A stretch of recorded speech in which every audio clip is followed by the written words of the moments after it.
Hello, everybody, and welcome to the Tatiana Show. I'm joined today by Jeffrey Tucker and, of course, my co-host Josh Shigala from Voltoro. I'm very excited to speak with Jeffrey. We sort of put this together last minute because Jeffrey has posted an article about the Trump tax plan, and it was probably one of the only times I've seen him say anything favorable about Trump. I think that there's some room for criticism for sure, but this I think might be a win. Although we'll see, what Jeffrey has to say about it. Jeffrey, thank you for joining us today. It's a pleasure to be here. Great. So for people that don't know you, do you want to give a little bit of background? You're working with Fee right now, and you also have liberty.me where we air the show. Right. Anything else people should know about? No, that's about it. I've doing Fee, and yeah, you can just, I don't know. Yeah, I write every day. Oh, yeah. Well, you've been getting a lot of great pieces and going viral for sure. So I'm feeling good these days because I have pretty good reason to believe the Pope came after me directly. I think that's so funny. You told me that. Without naming me in particular, but the way he structured his criticisms, this seems to be directed against my latest book in Spanish. So, so it's fun. I don't know for sure, but I can't imagine anybody else who would apply under his criticism. So it's fun to be criticized directly by the Pope. Yeah, yes. I hope the Streisand effect really kicks in there. So it's fun. And actually, I responded, with an article, and this article was reprinted, in dozens of places almost immediately. And then it got translated to Portuguese and Spanish and several other languages.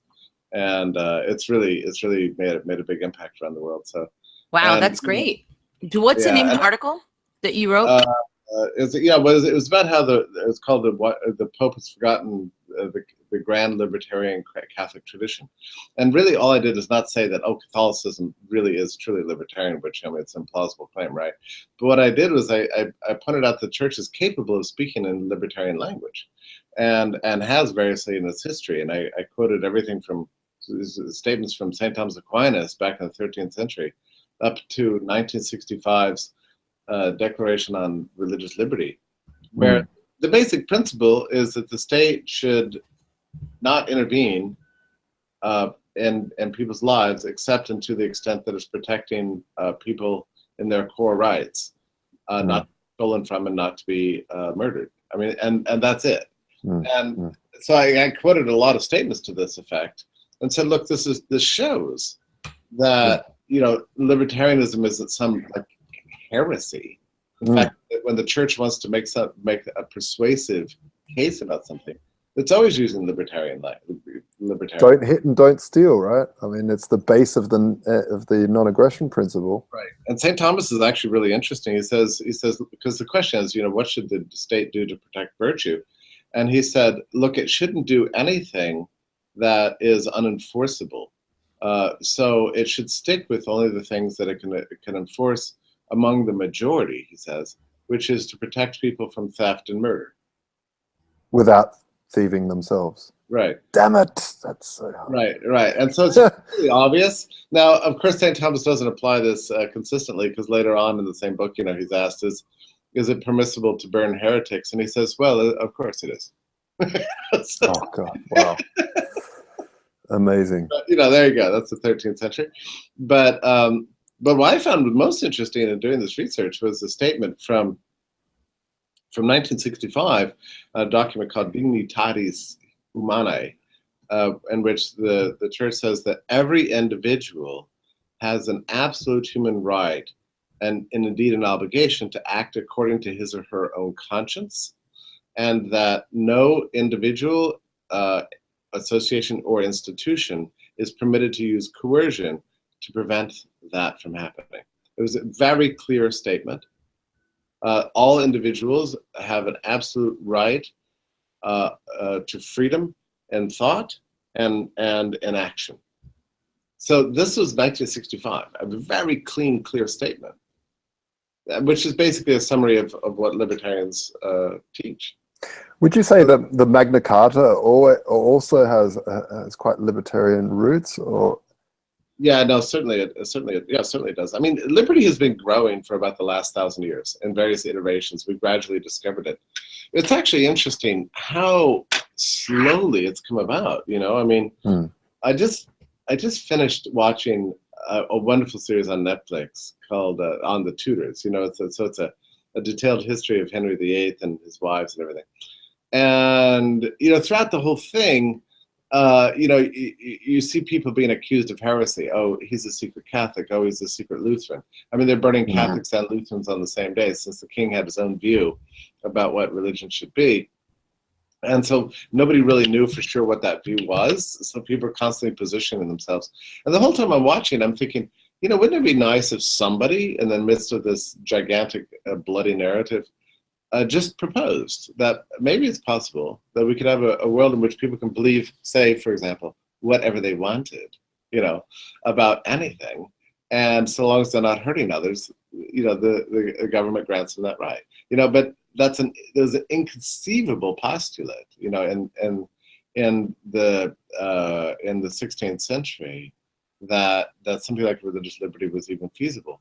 And I find though that there's these points in history where you could have 100 years, 200 years of cultural growth towards liberty or any concept, and then you can have a really short amount of time, even one generation, where something flips, a culture flips, and that generation thinks, no, this is how it's always been. Take, for example, money laundering, or the concept of money laundering, or even following money, like cash being bad. So we've had hundreds of years of cash, and it's very private, very anonymous. Now we've had 20 years of banking, credit cards, moving that around, and now it's just totally normal. Yeah, but you can't follow that, so it should be made illegal. And what's the state going to do if we don't follow cash? And it's like, well, the vast majority. So things can flip very quickly, even though the cultures. It's so true. And what's interesting too about this religion, that is a really good analogy, by the way. But you know, on this point about religion, you think about it, like we watch this and we think, well, Henry VIII was so cruel. Why couldn't they have just permitted both Protestantism and Catholicism and Anglicanism, all three? But it wasn't until like something like the 1880s, in which during which time the English government even legalized the Catholic Church in Great Britain. I mean, isn't that extraordinary? So the late 19th century, finally you have, you know, an acquiescence to the idea of religious liberty. And nowadays, of course, you know, all over Europe, it's inconceivable that you wouldn't just have basically religious liberty. And yet, I think even in Germany, declaring yourself to be a Catholic or a Protestant subjects you to a certain tax, right? So, right, so which is not even something we can even imagine as Americans. Yeah, here there's a church tax, and hence why hardly anyone goes to church. It shrunk a lot since the church tax. Yeah, you tax them so you get much less of it. Yeah. Which you think would be rather obvious. It's obvious to us, but apparently it's not very obvious to a major part of major numbers of people in the world. It's actually a scandal. I mean, this leads directly to the subject of Trump's tax proposal, because part of the proposal, and I think it's really the core, is it reduces corporate business taxes from 36% down to 15%. And 36% is one of the highest rates in the world. I mean, there are many countries with zero corporate taxes, and many countries have zero capital gains taxes. So this tax plan reduces them dramatically. And when I think about the macroeconomic effects of some tax policy, you know, whether they can benefit everybody or not, this is exactly what I would say. You know, that we need to dramatically reduce corporate taxes in this country if we want to get the economy growing again. But, you know, Washington has for decades assumed that somehow government was going to create jobs, you know, through some jobs programs or job retraining or some nonsense, you know, some macroeconomic stabilization policies or something. It hasn't worked. The beauty about the Trump's proposal is it basically says aggressively, look, if we want the economy to get going again, we're going to have to rely on the private sector. And that means that means capital growth and formation and expansion and creation. And if you want those things, you have to stop taxing them at a rate of 35%. It has to be closer to. I'd like it to be 0, but 15% is a huge improvement.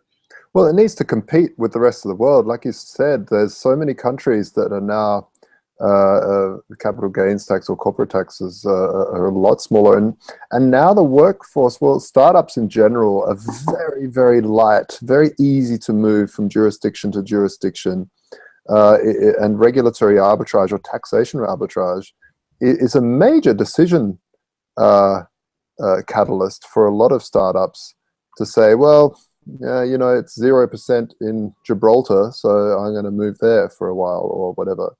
Oh no, right. I mean, capital is increasingly digital, and it can move anywhere. And this is a major reason why the U.S. I mean, the U.S. is like on a suicidal path from an economic point of view. I mean, did you see the GDP numbers that came in from the first quarter of this year? No. I mean, 0.7% annualized growth. I mean, that is approaching recession. Stagnation. Yeah. I mean, that is, and Trump can go on all he wants about the great jobs he's creating here and there. It's nonsense. The hard data, you can forget these anecdotes. The hard data is showing that we're on the road to disaster. I mean, if Washington can't act in the face of this kinds of evidence to do something that would be good for American life and the American economy, I just don't know, you know, if there's any sense left in Washington. And I think the notion of governments creating jobs needs to be tackled front on, because there's a notion of, I mean, if that's true, if the government does create jobs, then give everybody a spoon and tell them to dig a massive hole and get paid for it. I mean, there's no point in the government even creating jobs. They just need to get out the way, really, and build a nice environment for people to come in and create. That's all. And you have to, and here's the other thing, the Congressional Budget Office cannot run this new tax rate through some sort of formula and tell you precisely what's going to happen. What we have to do is create an environment of freedom in which people are not penalized for expanding their businesses, hiring new workers, innovating new products. And this freedom creates, you know, new opportunities and surprises. And you have to really, it's like almost like an act of faith. You have to say, let's get out of the way and just let business do what business does best. And I think if this tax proposal went through, which, as I say, is not perfect, but I think that we could be seeing the U.S. economy grow 3, 4, 5%, and by next year. I think that's how dramatic it would be. There is so much pent-up entrepreneurial energy in this country, so much uncertainty about the future, and so much frustration. People are just extremely cautious about doing anything. And this would change everything. I'll tell you, there's somebody else that's remarkable about this proposal. I really like it. Because, you know, the left always says about every tax cut, oh, this is designed to benefit the rich, right? But Trump's people very wisely put in an increase in the standard deduction. So in the U.S., every individual can write off a certain amount of the individual taxes. So right now, I think it's something like $6,200. When you fill out your tax return, you can either itemize your deductions, you know, name the one by one, which is things like how much you gave to charity, or how much you're paying in interest on a mortgage loan, or you can just take the standard deduction, which is $6,200. Today, a lot of people itemize because that's $6,200 is lower than what the deductions would otherwise be. This tax proposal massively raises it for individuals to, I think, 16,000, or it's maybe 15,000, or for couples 32,000. So that means, like, for couples, the first $32,000 of their income is completely tax-free, and that's a direct benefit to individuals, and helps to mitigate against this complaint that this is just a tax cut for the rich. So it's an absolutely brilliant proposal. And everybody I've talked to about this, like, how would you like your standard deduction to more than double? And it's like, oh, that would just be the most awesome thing ever. So that's what this proposal does. What is the process with this proposal? Because I haven't been seeing anything about it on the news. I'm hearing about this Colbert nonsense, which was out of control. You know, I can't believe he said that on camera. I mean, I get What making did a he joke. say? Oh, he made a fellatio joke about Putin and Trump. Yeah. It was very, very, very inappropriate. I mean, I understand using comedy to rag on the president. Oh, how edgy. Especially this one. So original. Although admittedly there is some material to work with. But yeah, I think that it was just beyond the pale. I don't even think it should be on network television, that kind of language. And to speak of the president in such a way is, I don't know. I mean, I'm the last person to give respect to the presidential office, but there has to be some modicum of decorum in all of this. Well, this is just part of the, everybody, they can't attack him on principle because they're not principled people. So it just ends up being a big personal attack. In fact, that's largely what the American media really consists of nowadays, is these big personal attacks on Trump. I'm not a fan, so I sometimes enjoy this stuff. And yet it's actually really stupid because it's not dealing with the substance. And you're right. So here you have a brilliant tax proposal, and there's been very little attention paid to it at all. They gave a great press conference. It hasn't been put in legislation yet. It hasn't been considered by the House yet. But I'm hoping that as time goes on that it's actually going to be out there. But what's disappointed me most is that you find very few supporters. I mean, I've read. I mean, I can't even remember the last. I wrote an article supporting it, but National Review editorialized against it, on grounds that it would increase the deficit, and so they're supposed to be fiscal conservatives, right? Yeah. On that point, are there any spending cuts? Is he going to rampage through that a little bit, like Ron Paul was going to? Or? Well, so a tax bill doesn't address spending, and that's actually the scandal of the Trump presidency, is that he wants to cut taxes and increase spending. Yeah, you're going to get deficits. But my view is this: it's not my fault that the government ran up such high debts and keeps spending money on stuff I don't want, that I don't get, I don't see. But it's a matter of justice and economic soundness that my taxes should be cut. It's not just about my taxes, it's about everybody's taxes. I don't think it's really fair or just to balance the budget on the backs of the taxpayers. I mean, people need tax cuts, and it's up to Congress to cut spending where and when they can. So my view is that all this talk about the deficit is really just an excuse to keep stealing your money. Well, what it generally turns into, and I know over in Europe it's definitely the case in terms of the ECB, but it's very unpopular to tax, and it's very hidden to just print. So and it's very unpopular to fire people on a mass slaughter of a whole government department.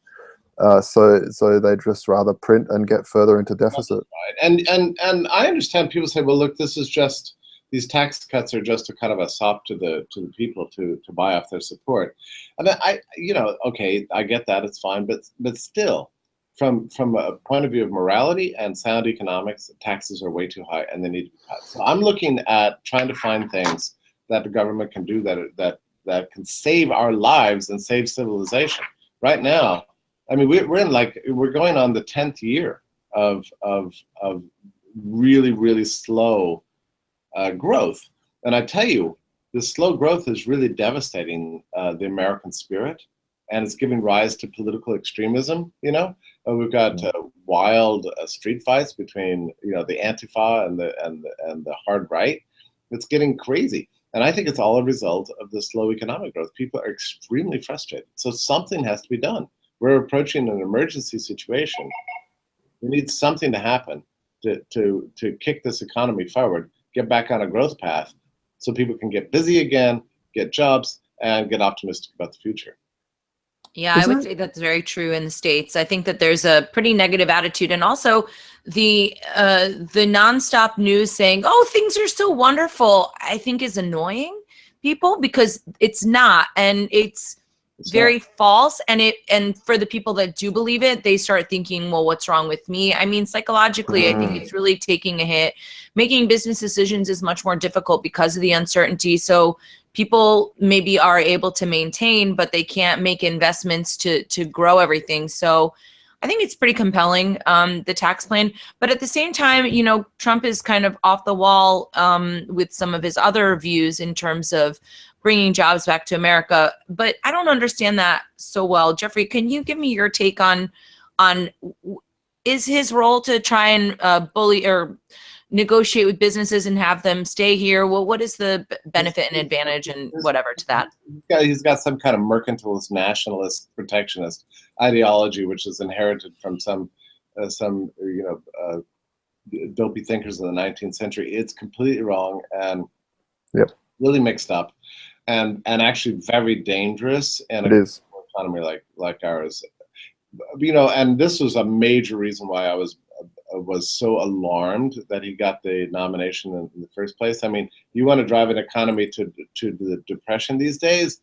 Yeah, start pursuing mercantilist policies. It's potentially catastrophic. On the other hand, I'm not sure how much power Trump has to do it. I don't think Congress is going to go for it. His own Treasury Department doesn't seem to show any interest in this weird protectionist stuff. So, and I don't believe that the House or the Senate would ever pass a large protectionist legislation at this point, partially because they're all paid off by large multinational corporations. You know, and the idea of taxing imports. Oh, this is another great thing about the tax proposal. So Paul Ryan, who's like the leader of the Republicans in the House, had floated the idea that he would have a border adjustment tax. And the idea of this is that goods that you import from Mexico or Canada or really anywhere would be taxed in whole, not just on the profits, so that the profitability of the company would be particularly associated with, like, if you import anything from Mexico, it would be taxed completely rather than adjust when your imports contribute to your own profitability. So it would have been really a disaster. And it was interesting because Paul Ryan floated the idea. And as people began to look at it, what you realize is that almost everything around you in the room where you're sitting is an import. You know, I mean, and there's not a company in the United States that doesn't benefit from international trade at some level. So this would have been a massive business tax increase. And what I found interesting is that proposal was just instantly shelved. It was just like thrown out, like, okay, that's dumb.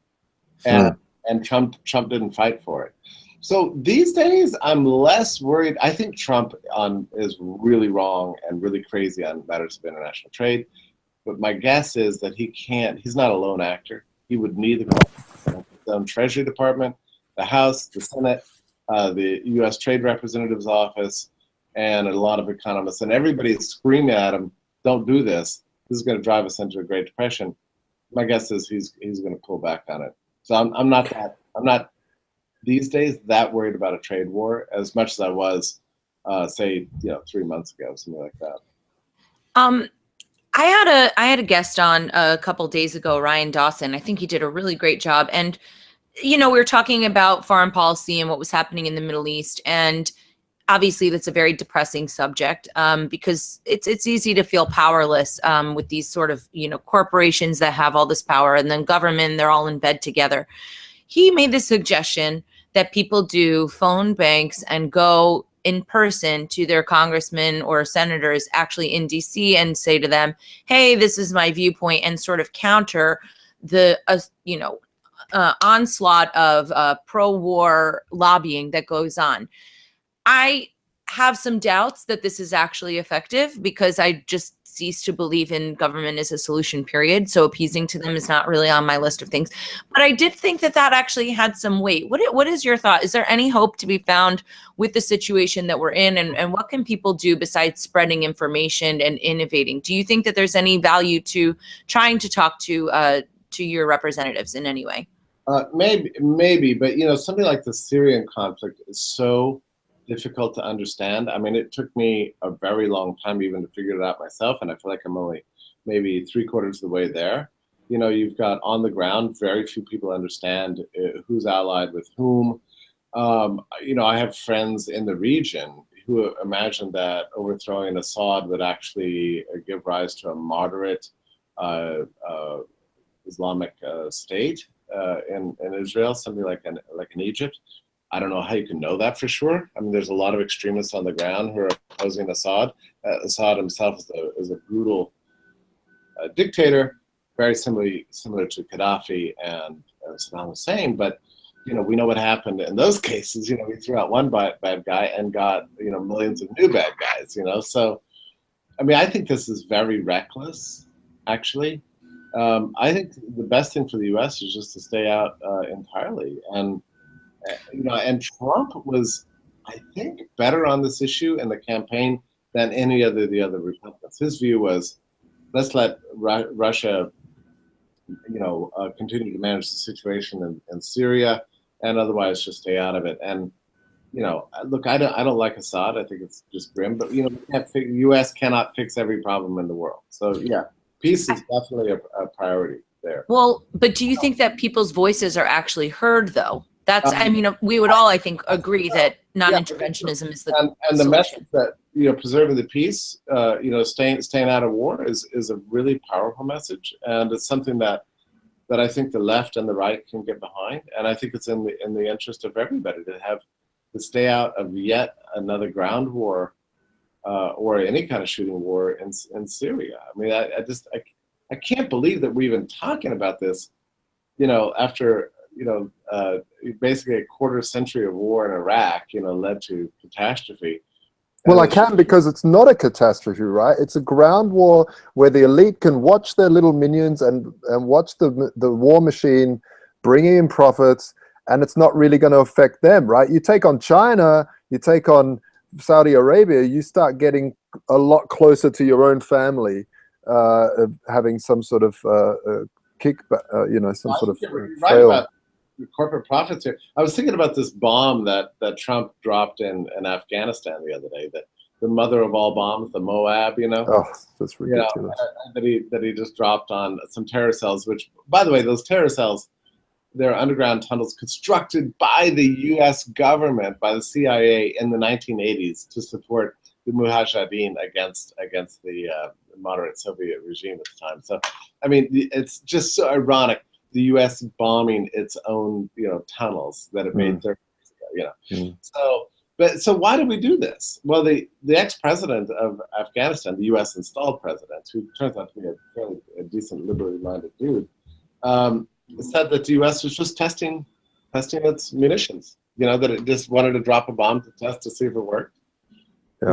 Message to the reason. Pretty expensive test. Yeah, expensive test, and they get to have fun. They get to play their war games. So he said that the U.S. has chosen Afghanistan as a kind of a least cost way to just test its newest bombs, which sounds about right to me. Well, from what I understand, he wasn't the first president to drop that bomb. That bomb was dropped by Obama, and it was maybe even dropped by George Bush as well. So it wasn't a new thing, although I guess it does create new jobs. Got to go build another $1 billion bomb. It's embarrassing to me, and Americans sit by, completely, ignorant and unknowing and pretend naive about the range of the U.S. empire and its bloody effects around the world.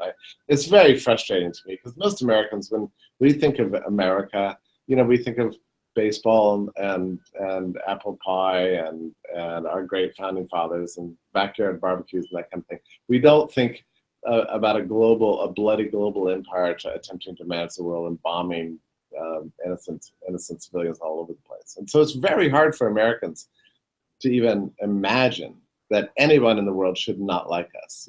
That's just sort of who we are as a people. But well, it's very different than it used to be. People are pretty angry at Americans. The only time that they forgive me for my Americanness is A, when I pretend to be Polish, and B, when I say I'm from New York, because everybody loves New York. New York is, it's just like, I hate Americans. New York, I love New York. And that's always the reaction. So I'm safe. But I think that, if you look at the 60s and the real cultural uprise of the anti-war movement during that time, I don't know how much of it is folktale or the movie industry highlighting the hippie lifestyle. But you know, it seemed to be a pretty global phenomena that happened, spawned out of the Vietnam War. And for the last 30 years, we've had little sort of pockets of like anti-war movement, but we saw a massive decline after Obama got in. It was like he got in and instantly all anti-war protests disappeared, all Bush protests disappeared, and the wars kept on rolling through. In fact, escalated. We really saw this culture of demonstrating war evaporate. And I think that's really sad. And artists, and I know that Tatiana can testify to this, but I see this all the time where if an artist sings an anti-war or voices any sort of opinion, political opinion, they get shut down. Just stick to your day job. What are you doing talking about? And really, artists were so important in most political movements to voice opinion in a clever way. But, a lot of this comes down to, I've thought about this era a lot. It really mattered that people were being drafted at the time. So at any moment you could get your draft notice in the mail and be sent off to some foreign war and being told to kill and be killed, for a cause you didn't even care about, right? And that does inspire people to really act. Unfortunately, I mean, I guess it's good in a way, but it's also bad. People are untouched by imperial wars today. Americans are not being drafted. Most of the military is recruited out of classes of people who have very few economic options in life. And they're sent in as fodder in the U.S. Imperial Crusades. And so it doesn't translate to any kind of mass movement. So you have to almost have like an abstract dedication to justice, not just self-interest, but just peace as an ideal in order to become an anti-war activist these days. But I think that's where music comes in, right? And it's not, I've always viewed the voices of artists as sort of the untouched, right? Because if you work for a bank or if you work for a corporation or if you work in different lines of industry, you're not able to speak out. So if you don't have the artists who are basically beholden to no one other than their patrons, which is why I think we have such a problem in the music industry now, because artists are being funded with record labels, and record labels have an agenda. They have an investment, portfolio that they need to keep above ground. So they don't have an incentive to take controversial messages. And I feel a little bit, I don't know. I feel like it's not an accident that we have no anti-war music at all in the past 20 years when we've been at war. I mean, I can't name more than maybe a song here or there referencing it. And in fact, certainly you have the not opposite. even with musicians. Yeah, there's some artists that you see the film clips of herself. I've forgotten the artist. Katy Perry. That was Katy the most Perry shaving her head and getting all, I'm going to go to war. A disgraceful video. And Disgrace. I'm a big fan of Katy Perry, and that just devastated me to see that. It's shocking. Yeah. That does not represent, feminist power, very well. No, well, the whole message of the video was, this guy cheated on me. I'm going to go and blow some people up by joining the Marines. I mean, it was really, really revolting. It was actually one of the most sickening piece of art propaganda that I've ever seen. I mean, I was horrified by it. Did you see any widespread criticism of that? No, just in the liberty movement, really. Yeah. I don't remember. I don't really pay that much attention to Katy Perry, but this is important though, because if people are essentially getting their cues from artists, which they have historically, especially now with the celebrity culture, and we have artists that are acting in this way. I mean, look at how many people came out for Hillary.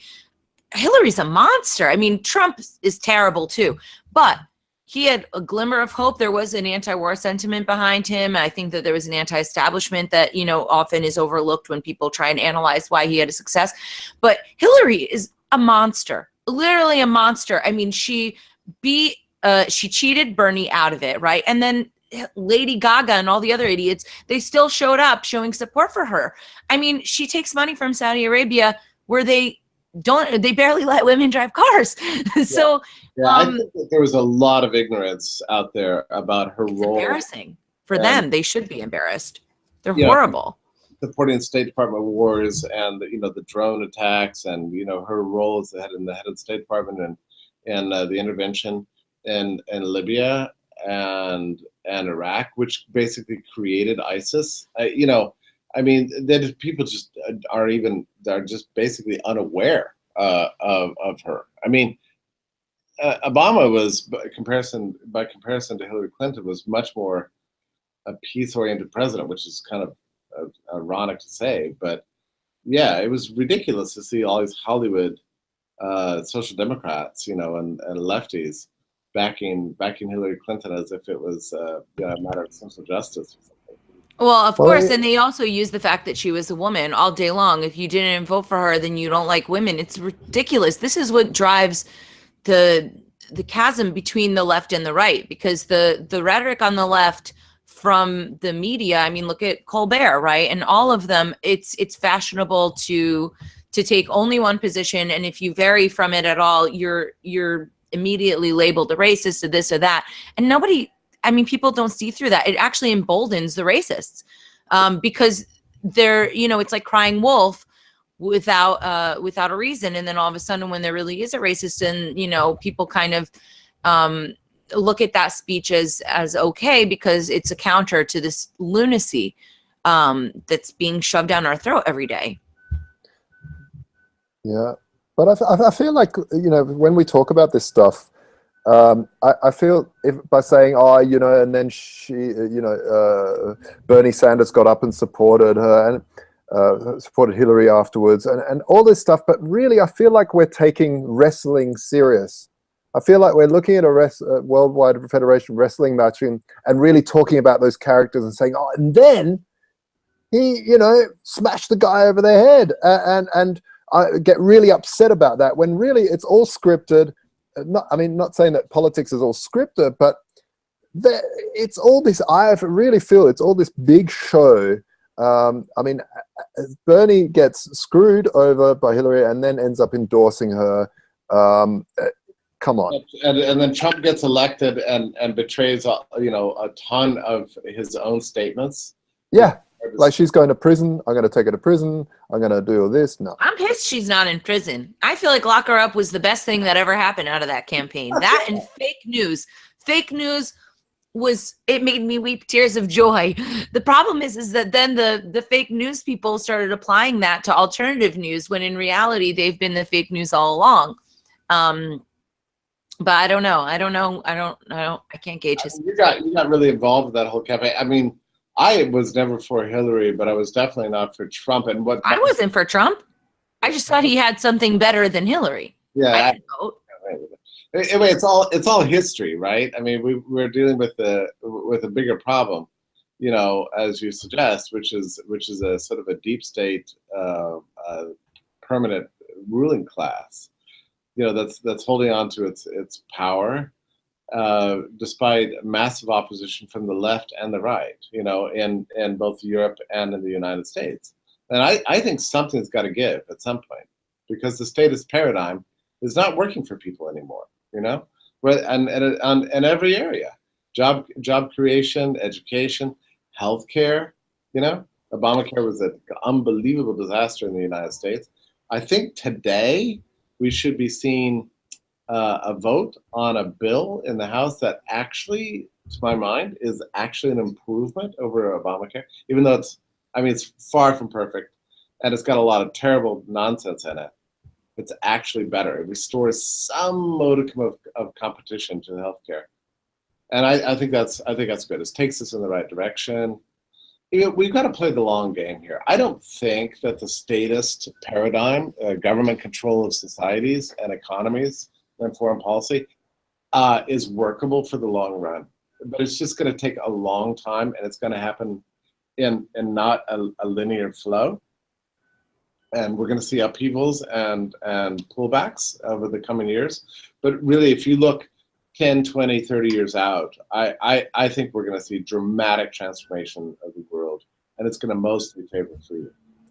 An interesting thing I learned yesterday was I met with my PR friend, David Waxman, and he was saying that a year ago, the market cap for, I really hope I'm not misquoting this, but the market cap for cryptocurrencies was $6 billion. As of Friday, 1 year later, it was $28 billion. That's really interesting. By yesterday, this is the really interesting part, it went up to $38 billion. So in the course of a weekend, It went up by 25%, the entire thing. Isn't that wild? It's amazing. I think it's the most exciting technological story of our time. I would say so. The invention of cryptocurrency and the fact that anybody can now make a currency and market it out there if it's useful, if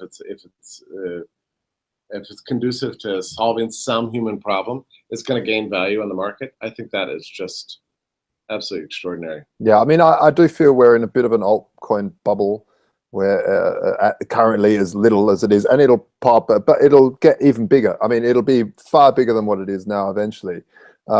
Yeah, but it's insane what's happening at the moment. It is, and the beautiful thing about technology is that it persists beyond whoever's happens to be in charge of the government, and in some ways, the rise of altcoins and blockchain technology is far more important than whether it's Trump or Hillary or whoever next, you know, because these innovations are designed to really restructure the way we engage each other, you know, and the way we hold on to our property rights, the way we contract with each other, the kind of money we use. It's going to fundamentally reshape the relationship between the citizen and the state over the coming decades. I agree. And I heard this rhetoric about blockchain technology being, you know, how important blockchain, it's more important than the token, the currency. But I tend to totally disagree with that. I think it's something that we use every single day. It's almost as important as breathing, is the proof of work that we hold in our hands to give to someone else to exchange that for something that we can eat. They go together. Blockchain and Bitcoin or altcoins and blockchain technology, sidechains. I mean, they're all tied together. I think the debate about which is more important is all just kind of silly, because you know, with the white paper we got a first template for how something could work. That we could port information packets peer-to-peer around the world in an encrypted way and a scalable way, and that was the moment at which history really changed. Yeah, a unique digital asset is something so extraordinary. Yeah, it's absolutely mind-blowing. As much as I write about it, I still want to write about it more, because I think it's in some sense more exciting than any politics. What we need more than anything else is the state just to stay out of the way. Yes. And entrepreneurs and the private sector, free enterprise, freedom itself can restructure the world into a world of peace and justice and prosperity. Of this, I have absolutely no doubt. The only thing that's holding us back right now are this kind of leftovers from the past, the 20th century large-scale social democratic imperial states. Do you find that the ICO, because there's an interesting ICO bubble now, where someone will create some project that isn't even programmed yet, it's just an idea, and it's really well marketed, really shiny, and they'll sell, you know, a tiny percentage and get millions rushing in. Do you and a lot of the time it's just a nonsense thing. It's not even going to happen. Do you think this is because of the state building so much regulation, protecting people for so long, that people have lost their own compass to be able to look at something and actually evaluate something as being worth something without thinking, well, the state's going to protect me. You know, in the past of states' protection of IPO law and regulation, whereas this ICO world is this total Wild West, which is fantastic. But I hope in the future people will start to self-regulate a bit more. And yeah, well, you know, just the presence of the state has created very bad sort of cultural habits on the part of everybody. We always think that the government's going to take care of us in some way. We also have a hard time imagining what a future would look like in absence of major state institutions, and that's sad to me, because people are always saying to me, "Look, we can't have your ideal world, because then the poor will suffer." No, I mean, nobody wants the poor to suffer, you know. But what we need are creative solutions to poverty, you know. Do you think that how do you think the Trump administration is going to handle cryptocurrency? I think, well, we've got Peter Thiel up there. I think, God, Trump is so chaotic and almost schizophrenic on the topic, but we do have some people at the Treasury and in advisory capacities that are very sympathetic to cryptocurrency. So I'm guessing that we're probably in general going to be getting better treatment than we would otherwise get. But you never know with this guy, right? I mean, this is a guy who, 6 months ago was praising WikiLeaks. And then I think the other day he said something like, Julian Assange should be jailed, So you never know what he's going to say. One day the next, what he's going to actually do. He's a populist. He does whatever is popular at the moment. Yeah, he's really obsessed with the headlines. Yeah. Stay in the news. This is what drives him. I just want to back up a bit. Yeah. Jeffrey, I've got a lot of American friends living overseas. Was there anything in the tax plan about this double taxation, the long tentacle arms of the American state? It's the only country that actually taxes you even if you're earning your money in another country. That's right. There's nothing in the bill, as far as I know, that concerns that. I look at this bill as like a first step. And well, one of the things that's interesting, it does have a one-time repatriation because so many, because of these kinds of problems, so many American companies are storing tens of billions of dollars over overseas banks, major corporations like Apple, and afraid to repatriate them because it'll be taxed at at such high rates.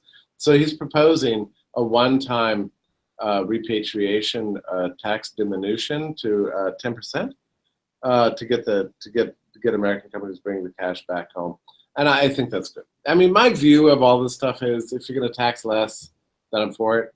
If you're going to tax more, I'm against it. So I think that's an interesting idea. Jeffrey, so you and I are going to be on the Freedom Fest panel about the Silk Road this year, so I'm looking forward to joining you for that. What do you think is going to be the take on the drug war? Because there's a lot of concern, obviously we're all supporters of Ross Ulbricht.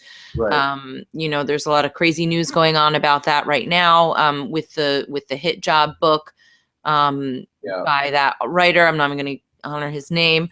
But do you think that there's any hope within the U.S. for rolling back the drug war, or do you think it's going to intensify as it seems? I actually don't think it's going to intensify. I mean, Jeff Sessions, really, at the Justice Department, has made noise about how marijuana is just almost as bad as heroin, and he's going to cut down on it. But there's so much massive cultural, social, political pushback against this nonsense.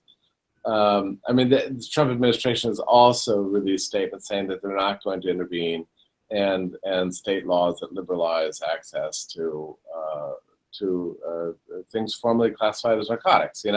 So I think we're on a good path here. I think if Jeff Sessions actually tries to impose something like a prohibitionist regime on pot, it would be a catastrophe for the Trump administration. So I think they know better than that at this point. Well, frankly, I think that if they made all drugs legal and just had I'm not really interested in government regulation of anything, but I don't know. I think it would be a great way to make money for them if they legalized, they ran their own Silk Road, and then they could sort of set up protectionist nonsense there too. But at least it would be, I don't know. I think he should look at it as a money-making opportunity, but I don't know if he's going to see that. Tatiana, that is not a crazy statement, because when you look at what led to the repeal of Prohibition, and let us never forget that we went through, I think, 10, 11, 12 years in this country in which, by constitutional amendment, it was illegal to produce and distribute liquor in the United States. I mean, if anybody thinks this is a normal country with normal people, just consider that actually happened like 100 years ago. Okay, so unbelievable, isn't it? Yeah, it's unbelievable. We actually tried to abolish liquor consumption and production and distribution. Fermentation. Yeah, by constitution, as if you pass an amendment to the Constitution. That was repealed by FDR in 1933, the spring of 1933, and part of the motivation for that was precisely to create a new access to a new form of government revenue. So, and it wasn't because FDR believed in human freedom. It was because a lot of governments, state, local, federal, saw an opportunity for collecting revenue. So sometimes that's how it happens. What was really wild, I went to, me and Lynn, we went to this conference at Harvard, a medical cannabis conference, and even though I support legalization of all kind, as far as medical cannabis goes, I had a little bit of skepticism. First of all, the conference was fantastic, CanMed, and what I learned was, for even medical use, for example, there's a university in Mississippi for over 50 years that has a monopoly for providing marijuana to all of these medical testers, and in order to even test marijuana, you have to or cannabis, you have to go through all these different alphabet soup agencies.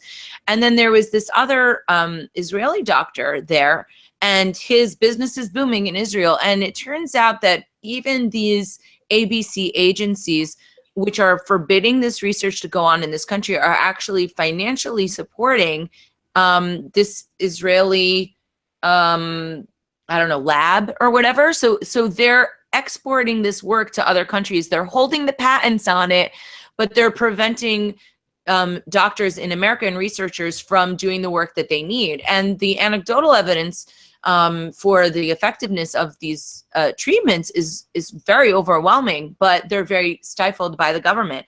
Right. So the drug war itself is making it difficult for people to get their medical marijuana in an appropriate way. You know, people will wait. There was a story this lady was telling that people will wait years to get approved, and then they get marijuana sent to them, cannabis, and it's covered in mold, which makes it completely worthless. Right. And the fact that one school in Mississippi has a monopoly nationwide for all of the cannabis in the country is just bizarre. I guess it's not that bizarre, but considering the incentives, but it's very disheartening. And it takes months and months for these researchers to get this grant. I could just pull that back to a story over here in Germany during the DDR. You had governments controlling the car industry. You had to order your car when your child was born. So when it turned 16, you could eventually get the Trabant delivered. I mean, you know, so and because there's monopolies, you get these monopolies, monopoly on marijuana, even though it's outsourced, it's still, you know, it slows the whole thing down. It's really saddening to see America, the land of really this whole concept of free market liberalism and really self-destruct like this. Well, there's an incentive for the prisons, right? I mean, they literally just have a whole bunch of slaves in there. I know that sounds a little bit over the top, but I don't know. They have to sit there. The people they're getting, you know, my friend's father, he sold a teaspoon of cocaine to a girl. It was his girlfriend. She was working undercover. They put him in jail for 40 years. 40 years. Oh, if that's not slavery, I don't know what is. And, you know, I spoke with Bob Murphy about it, and he even wrote a piece about, is it slavery when they're forced to work in the prisons? Because supposedly they can opt in or opt out of the work, but they can't really, because they feed them very minimal things. They are dependent on the commissary. And if they don't work, a lot of times they're thrown in the shoe. So they get solitary for not complying. I mean, there's a lot of corruption, obviously. And actually, there are a few good people that work in the prisons. And I'm not saying it's not a difficult job, but a majority of the people there are nonviolent offenders. And then think about the rippling effects through their families. I mean, if you want to eradicate poverty, if you want to build up the family, stop taking these people away from their families. I mean, put an ankle bracelet on them, slap an internet connection, and let them work online and pay off their debt to society that way. I don't know. I want to see some more pushback on that with this administration. I think it's a good bipartisan issue. Well, you know, the penal system is, in so many cases, it's the last thing to reform itself. I mean, it's just typically like 100 years behind the rest of society, you know? It's because it's government monopoly itself. So it doesn't improve. It's just not modern. It's always less humane than the rest of the social order. We've got to have some focus on this. Trump is terrible on this subject. And it was really depressing to me that he came out as this big law and order, support the police, you know, kind of candidate at a very time when Republicans were starting to wise up about the evil of the prison state and police abuse and that sort of thing. Suddenly Trump, you know, takes us back as if it's 30 years ago. It's really sad. Well, if he cares about popular opinion, I think that there's quite a groundswell among the artist community. I've been learning about it. Apparently at South by Southwest, which is a very large music festival in Austin, they had a panel with Snoop Dogg, Weldon Angelos, who I've spoken with, and he got, I think, 50 years for selling $350 worth of weed. $350 worth of weed, got 40 years or 50 years. And luckily he was released, but they have partnered with Coke Industries to do some pushback. And apparently there's a lot of hip hop artists that are very supportive of that. You know, we've got quite a lot of artists interested in Art for Ross, you know, using art to raise awareness, not only for Ross's case, but for the perils of the drug war. So maybe that cultural pushback will be a driver if in fact Trump is driven by popular opinion. I don't know if he is. I can't get a read on him really, because he takes a lot of bad advice and then sometimes he has good advice. He's just all over the map. You never know one day the next what he's doing. But I mean, the long-term trajectory of the drug war has not worked in any country in which it's ever been tried. So it seems like legalization. Oh, and speaking of Silk Road, and, you know, I haven't looked at the data recently, but as far as I know, dark market distribution of narcotics is at an all-time high. It's not as if the crackdown on the Silk Road did anything to stop it. Actually. No, not at all. It was an advertisement. Go online and buy your drugs here. Yeah. Without the moral compass of the Silk Road. Yeah, and the compass would get ever better if it were just completely legal. You know, it could become like a normal good. You know, like for sale on Amazon or something like that. I mean, this is where we need to be. We need to put a priority on peace and recognize that these kind of coercive tactics by the state are just cruel and unworkable and unsustainable. I was talking to a friend of mine from Holland, and I was asking him about what's it like to live in a place where it's been legal to possess and smoke marijuana for ages. And he said, the funny thing is, it's not cool. Like, yeah, maybe as a teenager, 16, it's cool to get high and smoke weed, but it's not really cool. It's not anything. It's not bad or good. It's not like, whereas in countries like the States or whatever, it's like this real sort of hip hop. Yeah, you got to, you know, if you're cool, then you smoke weed. And I just found it was interesting that over time, it's like, no, if you're stressed out, yeah, you smoke some weed or you don't or whatever. It's nothing. And so seeing that cultural change over time is kind of interesting. I think you're right. I mean, I'm certain you're correct about that. That it's illegalization is what contributes to its popularity in the U.S. The same thing happened with alcohol prohibition. I mean, we didn't even have such things as cocktails until Prohibition came along. It was the Prohibition period that made alcohol consumption so popular and gave rise to the martinis and Tom Collins, you know, and all the cocktails we know so much were all invented in the Prohibition period. It made liquor super fashionable and sort of the bad party thing to do, you know. Same things happened with pot. And I'm sure you're right. If it were illegal again, it would just become like a normal thing. You know, whatever. Yeah, it's the cool thing because it's illegal, I think. People, I don't know. People, when they hang out with musicians, I feel like they think that smoking pot is cooler because there's that cultural thing, you know, right? Like people who, I'm going to stop there. Well, I tell you what though, it's so bad. I don't know how much you're familiar with like college culture and substance abuse, but it is totally out of control because it's not just pot and it's not just ecstasy and cocaine and LSD and heroin, all of which, you know, college kids just like love. But you know, you've got prohibition of alcohol persisting in college campuses too, because you can't drink until you're 21 in this country. So you add massive binge drinking to the mix of all the rest of these narcotics and everything. I mean, the American college campus culture with regard to substance abuse is completely out of control. It's beyond belief. At least when I mean, it's amazing to me. I was grandfathered in, like the very last second before there was a nationwide 21 age drinking law. I turned 18, so I was able to drink at 18. And and my college at Texas Tech, yeah, there was a lot of, drunkenness and stupidity, right? But it was nothing compared to what you see today. I mean, just inconceivable. People were also learned how to drink in a civilized way. I mean, a glass of wine at dinner and that kind of thing. There's normal drinking. But now here we are all these years later, and it is completely out of control on college campuses. Oh, yeah.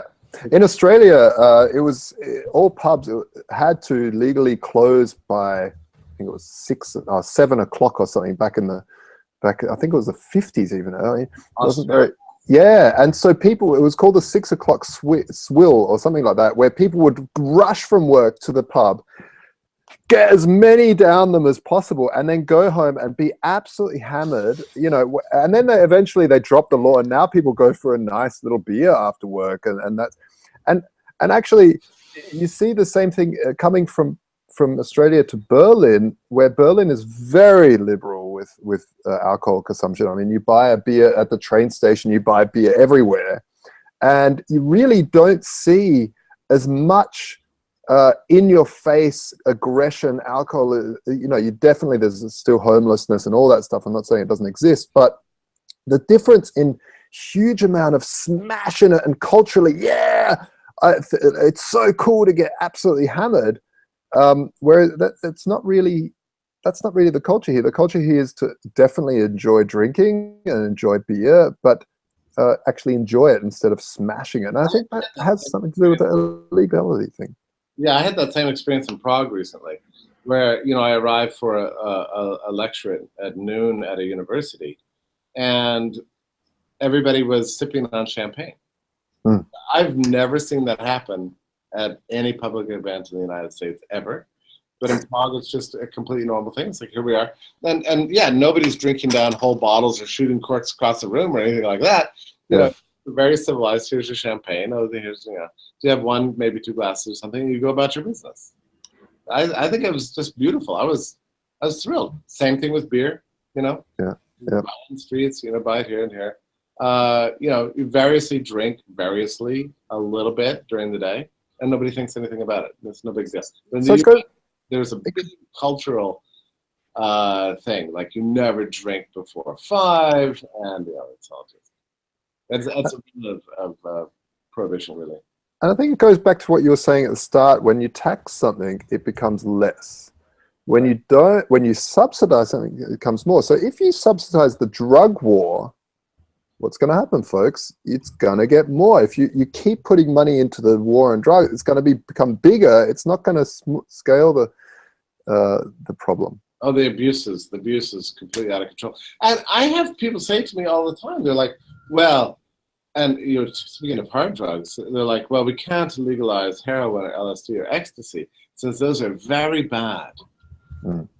Well, wait a minute. Yeah, they're very bad, but they're unbelievably pervasive. Just like I have no interest in any of these products, but I swear to you, if somebody challenged me to get all 3 of those drugs by 3 p.m. today, I could promise you I could get them. Yep. Even though I don't currently have any contacts or anything, I could find. And they're getting cheaper and cheaper. So yes. It just shows that the war is not working because the supply is obviously becoming more and more. So the claim that these are bad, what does that have to do with anything? Mm. I mean, they're terrible, but they're unbelievable, and they're illegal now, and they're incredibly pervasive and ever more so, and fashionable and loved and abused. It's just egregious. So I actually think you're right. If you really want an authentic war on drugs, it cannot come from the government. It has to come from culture and education and society.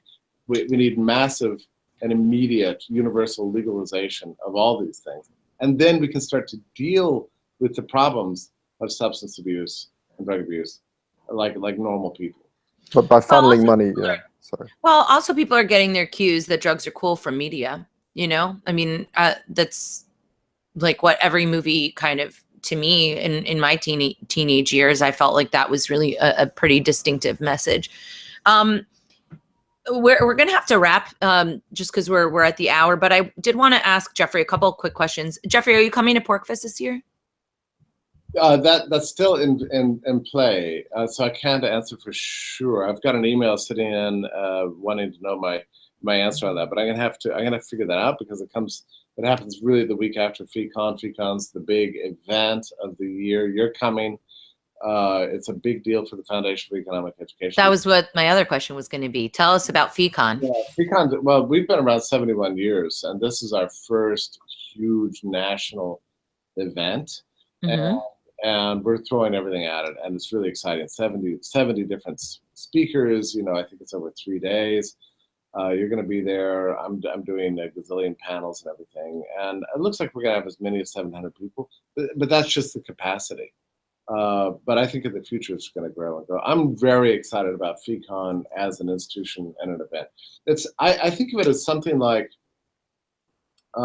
it's going to be more exciting than an educational seminar that you're going to get in college, something like that. But it's also not just going to be a pure party either. And we're going to try to mix it up a little bit, make it serious, fun. A wide demographic, students, supporters of fee, just average general public. I think it's going to be really exciting. I mean, the culture of fees content online. It's radical, principled, but also has a mainstream feel. We are aspiring to make the radical ideas of liberty become part of the cultural mainstream. That's really the idea. FeeCon represents a kind of conference version of what you read online. And I think there's a lot of people who want to be part of that. Well, I'm looking forward to singing for everybody. It's going to be fun. I'm going to have your favorite song, Skyline Pigeon, prepared. Great. So yeah, I have to send you the new album. Maybe I'll just give it to you when I see you there. Okay. Great. Well, if people want to read more of your work, where would they go? Fee.org. What's your Twitter? Jeffrey A. Tucker on Twitter. JeffreyTucker.official on Facebook, and I write every single day at Fee. My usual time for release of my articles every day is at 9 a.m. Today is accepted because it's Star Wars Day, and I'm not such an expert on Star Wars, so we have a couple Star Wars articles up tonight. Oh, wow. I didn't even know that this was Star Wars Day. What's Star Wars Day? I don't know. People keep saying, May the 4th be with you, and I don't even understand what that means. Right. Oh, boy. Oh, May 4th. May the 4th. I don't even understand. May the 4th be with you. Come on. Yeah, I know it's a stretch, but hey, you've got the Star Wars fans out there. I want to say really quick thank you to the friends and sponsors of the show, the BitcoinCPA.com, CryptoCompare.com. Please support freeross.org. If you buy stuff on Amazon, there's a link there, so you don't even have to donate. Just every time you buy with that link, and it donates money to the campaign. Pamela Morgan over at thirdkey.solutions. She does amazing work, especially on blockchain legal applications that actually help people versus just talking about regulation all day long. My friends at Sovereign Tech and Sex and Science Hour, giving them the peace sign. And thanks, everybody. Volturo, check out Josh's gold and Bitcoin exchange. And Crypto Media Hub, if you want marketing, PR, or advertising event help in the crypto space and beyond, come and talk to me. And please buy my new record, Keep the Faith. It's a good one. It's right here. Album cover is drawn by political prisoner Ross Ulbricht. So, that's a good way to get the word out about Ross, too. Yeah. Thanks, and everybody. Get some Tatiana coin. Oh, yes. Well, yes, Tatiana coin. That's going very well. I have new news about that. Maybe I'll tell you guys next week. Oh, how exciting. All right. Awesome. Thanks, everyone. Bye-bye. Thanks, Jeff. Bye-bye.